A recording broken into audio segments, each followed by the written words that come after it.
Hello, my name is Jason JROCK Houston. Tonight we're speaking with bassist lead singer Steve Obrien. And Steve, you're from Austin, Texas-based Thin Lizzy tribute band called Thin Lizzy. How are you doing tonight, Steve? I'm doing great. The sun is out, and it's a lovely fresh day here in Austin, Texas. Yeah, and I guess the best place to start this interview off is, could you share with us how you first got into the music of Thin Lizzy? Well, I'm originally from Dublin, Ireland, so it's a no-brainer when you're a musician in Dublin. You know, Thin Lizzy's everywhere. There's a statue in Dublin. There's the vibe in Dublin every year.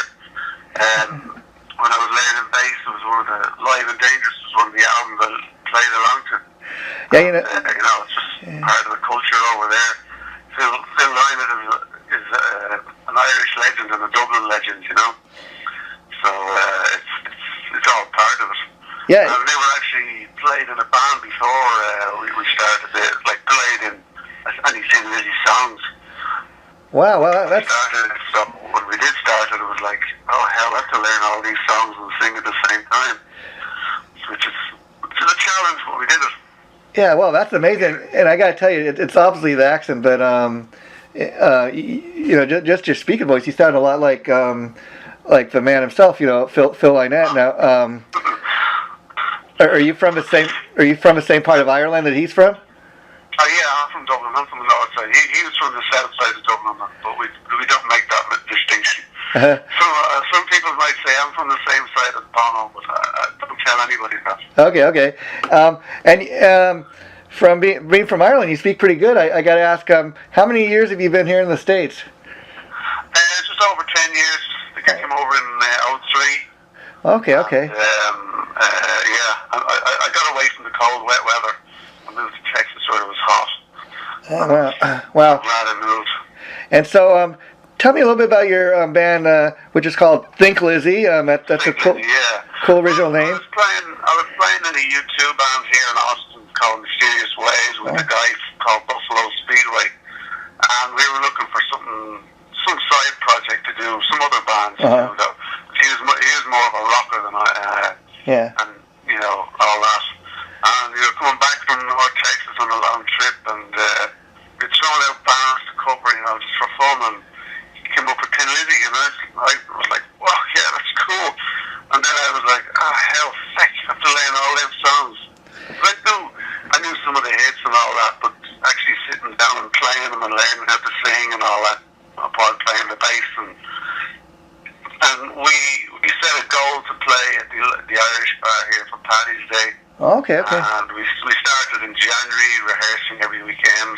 I got two other guys we knew, and we pulled it off. We got like an hour-long set on Paddy's Day, and we nailed it. It was fun. And we said, well, people didn't know what was going on, but they liked what they saw, and we said, why not? Let's try this and continue with it. And here I am 4 years later, still doing it. Wow. And I've had numerous lineup changes. You know, to keep in the tribute in Thin Lizzy, you have to go through 29 guitar players and 42 drummers and all that stuff. So I have a good band now at the moment. And is there any pressure on? Would you say there's more pressure on you, being the fact that you're kind of a focal point, being that you're the singer and the bass player, but you're the one playing the role of Phil Lynott? So you know, when people come to see a Thin Lizzy show, you know, all eyes are on you primarily. Oh, I don't mind that. Yeah. I show both. I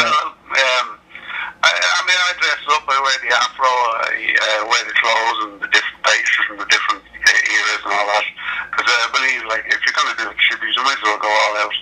People are there to see, you know, to see what they'd have been, or if they've seen Thin Lizzy back in the day, they want to relive those memories, and that's what I try to do. As well as that, I throw my own spin on it and have a laugh with the people in the audience, you know.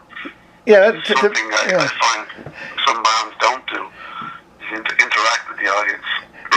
Yeah, it's almost like rock. It's almost like rock and roll theater to me. I mean, I kind of compare it to, you know, you could go see like 4 or 5 guys, you know, just in their jeans and t-shirts strumming their guitars, or you go to see a show like Thin Lizzy or like you look the part of Phil Lynott and the band dresses up. You know, you guys look really authentic. Yeah, and exactly. And I've done my homework. I've listened to like numerous live bootlegs and all and live recordings over the years. You know, they just pick up the vibe from it and see how he control the audience and have, you know, fun with them. And I try to do the same thing. Yeah. I've been all the tribute bands. I've been in the ZZ Top tribute band, and I'm in the U2 one again. And wow. I'm in the background there, but when I'm out the front, it's my show and my stage. And you know, if the boys in the band are having a good time, I'm having a good time, and everyone's laughing, that's my job done, you know. Yeah, and let me ask you, being a Thin Lizzy fan yourself, what did you think about the band carrying on, like during the years when they had John Sykes running the band after Phil passed on? Now, why would you ask me that kind of a question? That's a tough one. Yeah, it's it's a two-edged sword. I mean, kudos to them for keeping the music alive, but it's not Thin Lizzy without Phil. I mean, I can see the Black Star writers. They did the same thing, and they made the right decision of calling themselves a different name, even though it's still got the same vibe going on, the same atmosphere and aggression and all that. But hey, if the music is out there and more people know about it, the better. I mean, that's my bottom line. Is I'm bringing Thin Lizzy's music to people who don't know who Thin Lizzy are, don't know that they're Irish, don't know how great the songs are and timeless the songs are, you know. Yeah, it's kind of interesting. You know, you made that point because to me, you know, like John Sykes is a very gifted musician in his own right. But I also look at it this way. You know, he was at one point in the band Thin Lizzy, so he's not like an outsider just coming in. And I think the fact that him or anybody else can come in and sing those songs is kind of a testament to Phil and his gift as a singer and a songwriter. But that's how good those songs are. But anybody can come in with any, you know, level of talent and perform those songs. Oh yeah. I mean, they are bloody hard songs to sing because of his talent, because of the way they were written and the way he sang them. So, you know, it's a sign of a good musician if they can nail that off. And I'm not blowing me trumpet here, but I'm talking about the guitar players who come in with me. If they can, they go way better guitar players. They can get the licks down, get the leads down, and the harmonies and all that. I mean, that's testament to how good a musician is. Yeah, and I mean, Thin Lizzy, most people think was like a hard rock band, but I mean, they do all kinds of styles. You know, everything from like, you know, Jailbreak to Cowboy Song. You know, The Boys Are Back in Town. I mean, who hasn't heard all those, you know, songs half a dozen times on the radio? Yeah, and I always try to tell people that they're like a soul band with guitars instead of a horn section. Yeah. And because it really was a soul/blues band with a bit of, you know, volume to add it to it. And, because I mean, with Brian Downey on the drums, I mean that guy swings, and you know, the jazz thing there and all that. You know, just fun music to swing to, and the shuffles and all that. That's what I like about it anyway. Yeah, and so I got to ask you, Steve, as a Thin Lizzy fan, is there one album or even a song that really stands out to you that's your all-time favorite that you think really represents what Thin Lizzy is all about? Black Rose and Jailbreak are my two, because basically they were the first two albums that I bought. And, bought them second hand and those years ago. But they were the ones that were like really grabbed me. And it was only years later that I listened to a lot of the rest of the stuff, and especially when starting this, and I had to learn all the songs and, you know, go back to the start. But those two were like, I think Jailbreak is like Thin Lizzy's version of Trey Zombies with ZZ Top. Every song is a great song, and it's the whole album. You have to listen to in one go. You can't just pick out one or two songs, you know. And then Black Rose, because it's Gary Moore on there. It's just wild. Yeah. It brings the songs up to a different level and puts some more Celtic into it, you know. Yeah, and so I guess that fact that you're a bass player, that has a lot to do with the fact that Phil Lynette's your hero, and so you kind of took after him as far as playing the bass. Yeah. No, actually, the reason I started playing bass was because of ZZ Top. Oh, okay. I was a huge fan when they came out with Eliminator in '84 in Ireland. Okay. And buddies were going to form a band, a three-piece blues band, and I got stuck at the bass. And I listened to all the ZZ Top albums, the early ones, and got into the bass that way. And I was listening to people like the Stranglers, John Jack Burnell, and any blues stuff. Yeah. Steve Obrien and all that. And then later on, I'd be dabbling a bit in the rock and roll, and heavy rock and all that. But it never really grabbed my attention as much as the blues and the soul, and the Motown and stuff like that, And then, and I was always, the Police was another band, but I was always playing with my fingers, and then playing the Thin Lizzy stuff, you have to play it with a pick, so that was a bit of a change for me as well. Wow, so I was curious, was it your love for ZZ Top that and it ultimately landed you in Texas? I think so. Yeah. I've often wondered about that because the first band I was in when I moved here was a ZZ Top tribute band, and I was like, God, the gods must be shining on me because I could do that in my sleep. And I've been playing a lot of blues gigs, different blues bands and all that. But reading about Texas from their eyes and how great it is and how the Austin music scene, the blues, Steve Ray, Jimmy Ray Vaughan and Jimmy Vaughan and all that, I was like, I might as well come over here and see what it's like. And I ended up here. That's amazing. So when you first came and you joined that ZZ Top tribute, I was curious, was that your first tribute band you'd ever been in? No, I was in one back home. We were doing Rory Gallagher, and we were the first Rory Gallagher tribute in Ireland. Like, I think it was 98, 96, 98, something like that. Wow. And we were traveling all over, and that was a three-piece. I think we rehearsed maybe twice, and we just played a lot of gigs and had fun on stage. How did that go over there in Ireland, Rory Gallagher? Because he's a he's very popular, but at the same time he's a very underrated player. Oh yeah. I mean, over here, I'd be surprised when people tell me, Rory got like obscure, like musicians would know who he is. Yeah. But over there, he's up there with Thin Lizzy and Phil.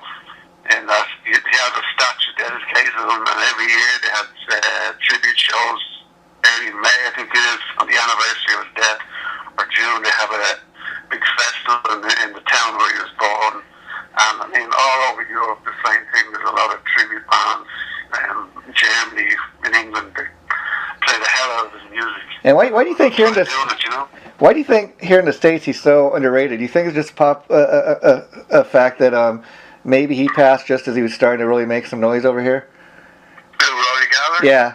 No, he was put it like this.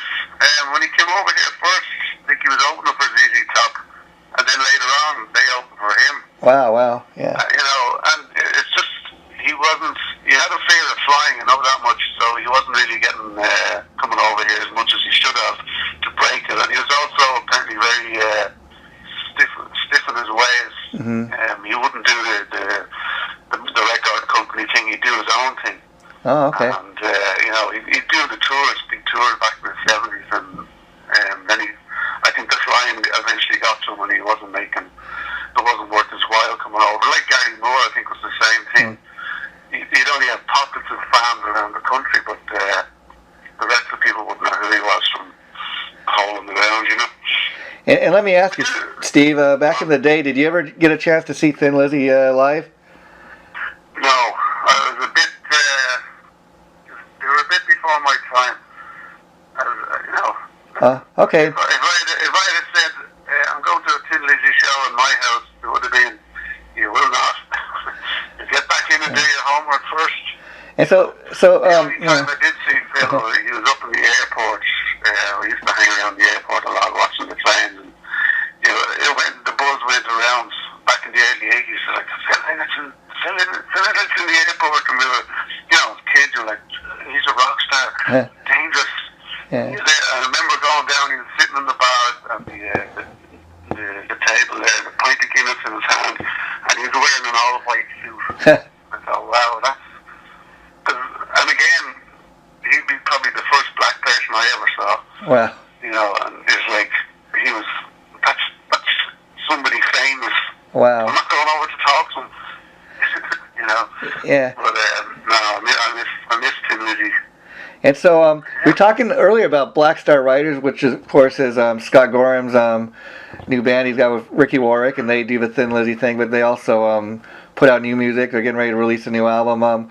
What do you think about that project? I mean, I think to me it's kind of a celebration of Thin Lizzy, and then you're still getting kind of like a new band to go with it. Well, yeah, I was hesitant when they came out first with the whole thing, and you know, do we do the Thin Lizzy, do we not? And then they came out, and then the album came out. I was like, I've seen some of the stuff, it's okay.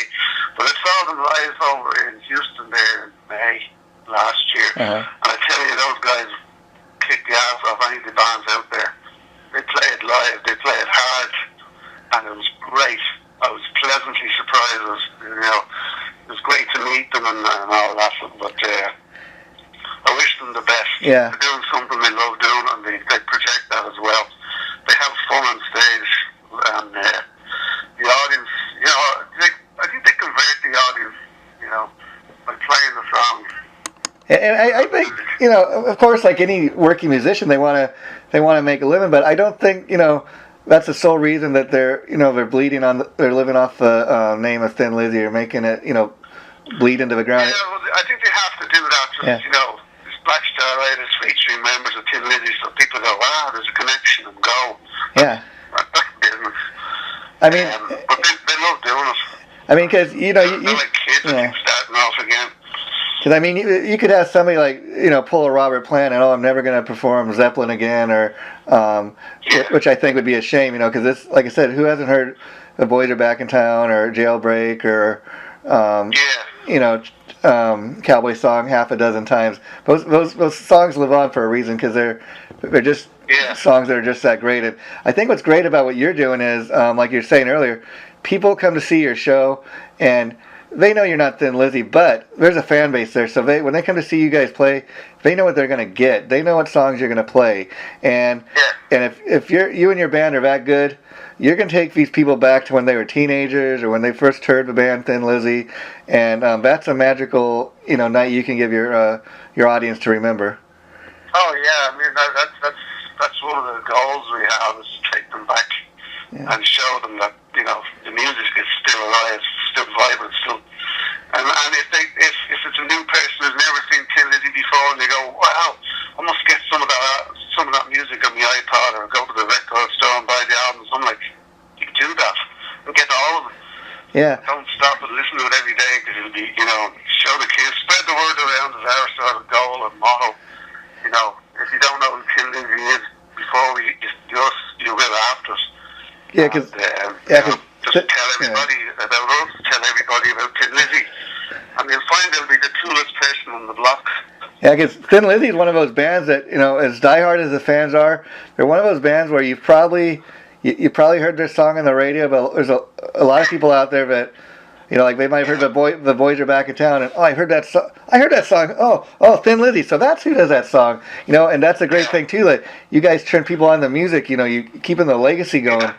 And I'll give you a prime example. Our manager here, Deborah, she didn't know who Thin Lizzy was. Wow. You know, we had to say, you know, the Boys Are Back. Oh, that song. Yeah, I like that song. Yeah. See, that's exactly what I mean. Now, I got to ask you, Steve, a guy that's done a couple tributes. Are you at all surprised, like when you first started playing the tribute scene, did you have any reservations about thinking, I'm playing other people's music, I'd rather be up there writing my own original songs? Was there ever any of that that went through your mind? Not at all. Yeah. I had the only reservations I had about doing Thin Lizzy was getting an afro. And I sent out a text message to all my friends, both here and back in Ireland, my family and friends. One of my nephews is in a band called Fang Club, and you know, I was like, what do you think? Should I wear this afro? Blah blah blah. And there was a lot of reservation from the people over here, but the nephew came back with the best quote ever. He said, "Black it up inward."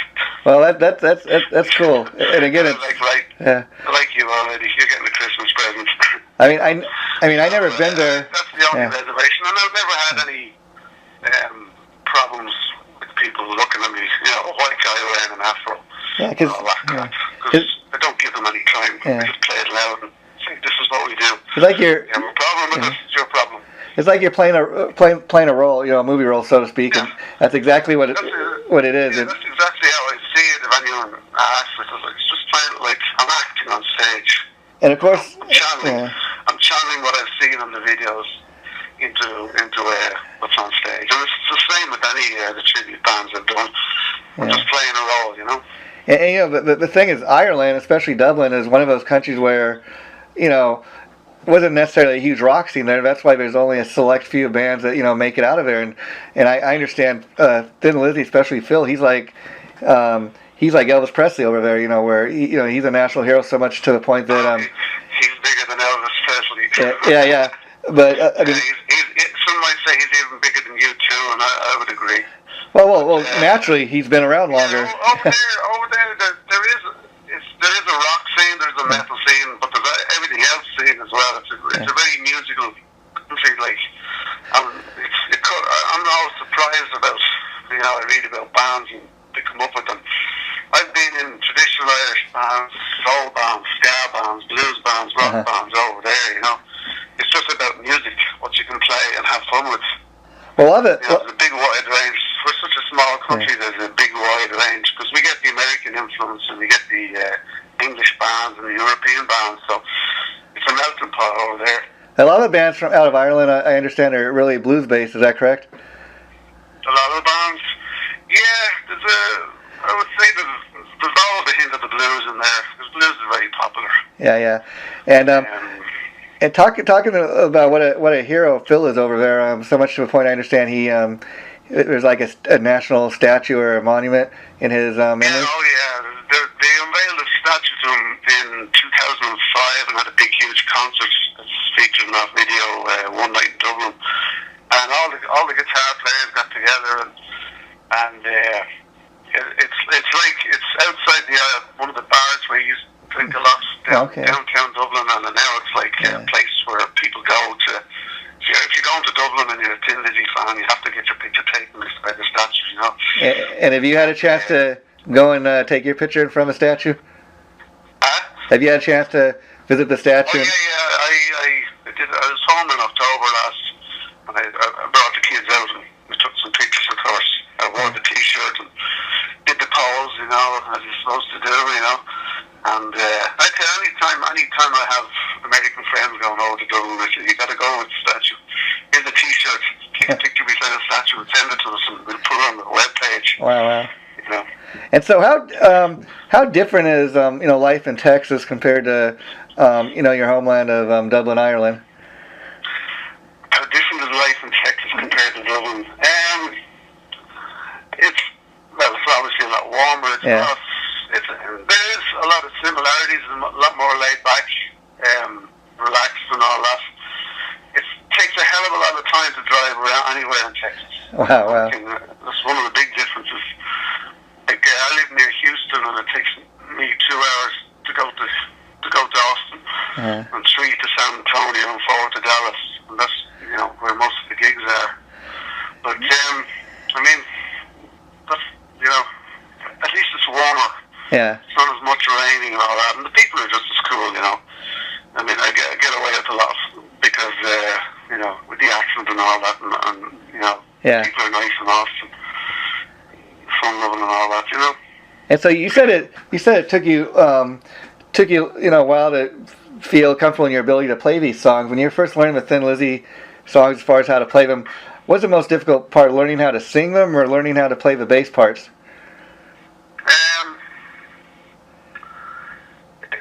Well, because I've been in the other bands, like the U2 band, I was doing the backup vocals, and with the ZZ Top one, I was doing the backups and sort of singing some of the lead stuff as well. So I had sort of stepping stone ladder process, getting better and better at singing and playing. The hardest thing was remembering all the words and the phrasing, because Phil had a jazzy way of phrasing over bars and stuff like that, and he had some lyrics that were just like, mouthful. Yeah. And I have to say the easiest part was the bass, because a lot of it is just strumming like an acoustic guitar, up down all day long. And a lot of the bass lines are fairly simple. It's singing part, so it took a lot of walking around the house in the backyard with the iPod on and playing along to us, and singing along to us, and and I still make clams like nobody's business. Yeah. Yeah, I had to stop Emerald there last week because I just forgot where to come in. And so what? This was part of the whole thing, I listen to the Thin Lizzy shows, and there's some clowns in there, all right. But that's the nature of the business. It's live rock and roll, it's not pre-recorded. Yeah, and so what's the funnest part, or what do you enjoy most about doing this Thin Lizzy tribute? Seeing how many people I can get to do the coyote call on the first try when we stop, and I'll make sure the whole room is singing the coyote call before we proceed with the song. And that's always the fun part. Nobody expects that. Actually, they're expecting it now. The regulars are. But between that and having girls dance, that's a great thrill. And seeing the people just getting into it, seeing the putting on their Elvis faces, and really digging the music, digging what we do. Yeah. That's the fun part for me. And I was curious, like, have you ever thought about like when you guys play out, do you pretty much just play locally there in Austin, or do you ever get a chance to go outside of Texas? We're game for going anywhere to bring the music around. At the moment, Texas is big enough, but yeah, I hear you. We've tried to get out to California last year for the Dublin St. Patrick's Day Parade, which would be great crack. And we're also trying to get on the Access TV show. Oh. The tribute band show. Oh yeah, that's a. To them, and it's just a matter of funding and time off from work and all that. But we do what we can do to make it happen. Well, I wish you luck with that, because that's quite a huge show out here in Los Angeles, where I'm from. They shoot the shows out here on the Sunset Strip in Hollywood, and the great thing is that it's not like a type of show where you get just one all pop bands. They got metal bands, pop bands, and everything in between. I think you guys would be perfect for that show, because just as the type of audience that their demographic is based towards, and also the fact that they haven't had a Thin Lizzy band featured on one of their seasons yet, and they're gearing up for their next season. So I wish you guys all the best of luck with that, because I think you would be a perfect fit. Appreciate that. Yeah. I think so too. It'll be another step up for us, to get out there and get the name known as being the only one not the only one, but the best one in the States. And there's quite a tribute scene there in Texas, where you're from, right? Yeah. Yeah. No, there's nobody else doing it in Texas. I mean, there's bands play the music, but they're always the boys back in town with the cowboy song. Well, not Thin Lizzy tributes, but I'm just talking about there's getting to be a pretty huge tribute scene in general. With other tribute bands, be it U2 or Black Sabbath. There's a big one in Dallas. I think is a good one. There's a good one in Houston. There's a few in Austin, but not nearly as big as Dallas, I suppose. But it's not known. Texas isn't really known as a tribute band place. Yeah. It's extra hard work. I know that out in California and all that, there's a huge scene, and probably on the East Coast. Yeah, even Los Angeles, where I'm from, it's just amazing how huge the tribute scene out here has become. And if you're aware of who the band Steel Panther is, that guy, he got his start doing David Lee Roth and Van Halen tribute, and look at what he's doing now. Yeah, opening for Judas Priest and stuff like that. Hey, if we could do that, I'd be happy. For some bands, and hopefully we've been talking to the guys in King's X who are not touring just yet, but hopefully we get to open for them next time they come to Texas. Oh, that would be cool. Some of the guys, that'd be the job's bollocks for me if I could open for one of my favorite bands. I mean, that right there. I mean, the fact that that's kind of putting you up, up there a little. The fact that you're even considering doing dates with a band that legendary. I mean, they've been around for years and they're still doing so. A band like King's X, you got to tip your hat to them. They're huge Thin Lizzy fans. I talked to them before about when they visited Dublin the first time, and they told me they went to the Grays and they went to see where Mr. Downey was, meet him and all that, and I was like, wow, that's pretty cool, Yeah. And I remember that show, but, And I imagine finances got to play a role in this, but have you ever considered taking the whole band down to Dublin, Ireland, even just for like a? You know it. Yeah. We're hoping to apply. We're going to apply for the turn up at the Vibe next year in Dublin. The Vibe for Philo that's held every 4th of January. It's been going on for like 20. Wow. Well, since '87, I think it was. 29 years it's been going along. And every year they have all these bands from Europe and England coming over, and they do like 5 or 6 numbers, and everyone, it's a big huge scene for a whole weekend. All these Thin Lizzy fans travel over to Dublin for that weekend.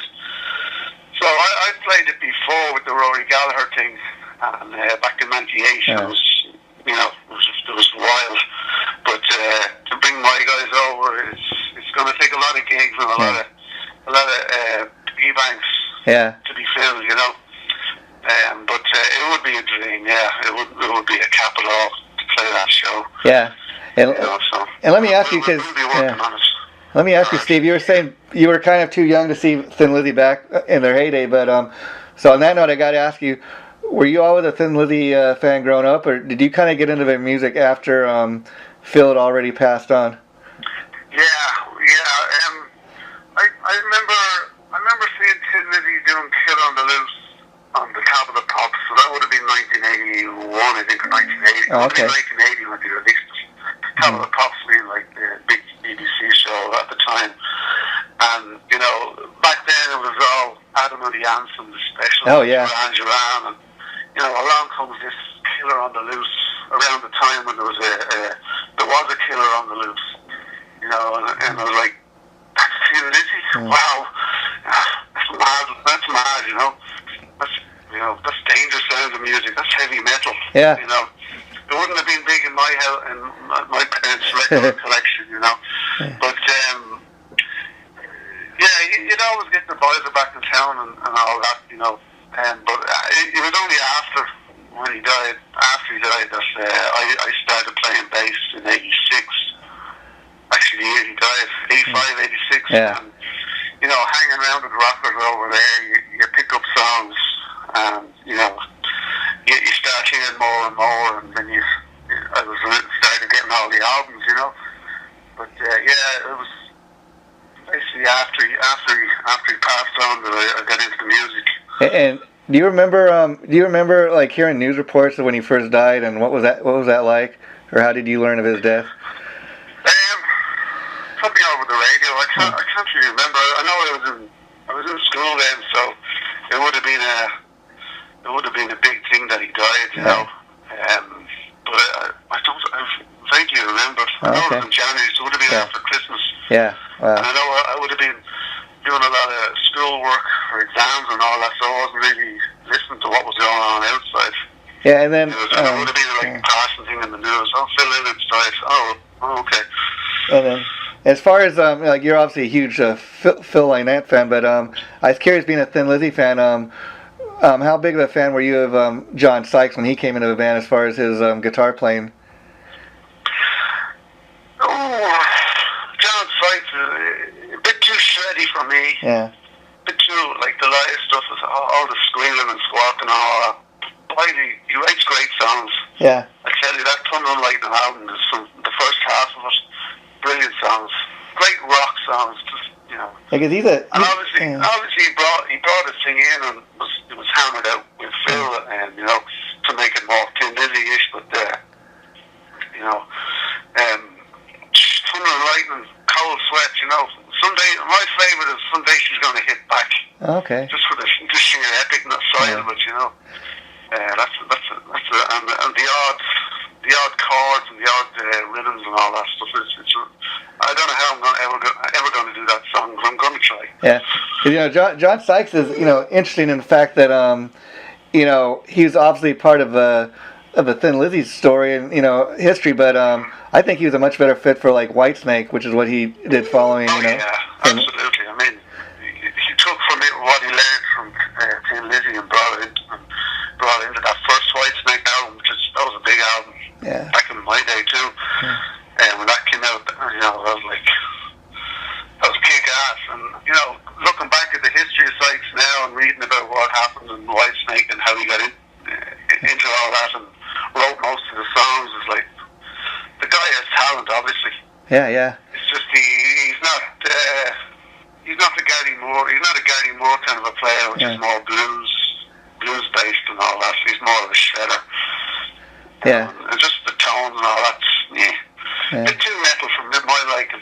I hear you. It's all a matter of opinion and taste. Anyways, I'd shake his hand if he ever come up to our gig and said, "Shit, you want to sit here?" I don't know problems. Yeah, I mean, think about what he had to go through all those years. Once they got him to agree to front Thin Lizzy and say, John, we want you to sing the songs and play the guitar parts. I mean, that must have been a bit of a pressure there, and that's why it ultimately and fell apart. He plays some intricate stuff as well. Yeah. I never actually saw him on that tour, but I'd like to see a video. I'd like to watch a video of him and see what he did, how he did it. Yeah. Yeah, but I'm sure he's able. I'm sure he's quite capable of doing all this. Yeah, I'm sure. I mean, he's like you said. He never really has to do another thing in his life. I mean, he could just live off the royalties from all his Whitesnake songs. So yeah. Yeah. So it's been great talking to you, Steve. Is there anything else you'd like to say before we end the conversation? Because I really enjoyed talking to you. Oh, thanks very much. Well, you can check us out, thinklizzy.com, or on Facebook. We're on facebook.com/thinklizzytx. Spread the word around. We're out here. We'll play anywhere we can, and we'll do all the songs you want to hear. There is one. We're not going to try Opium Trail for a while, but the rest of them, should be no problem.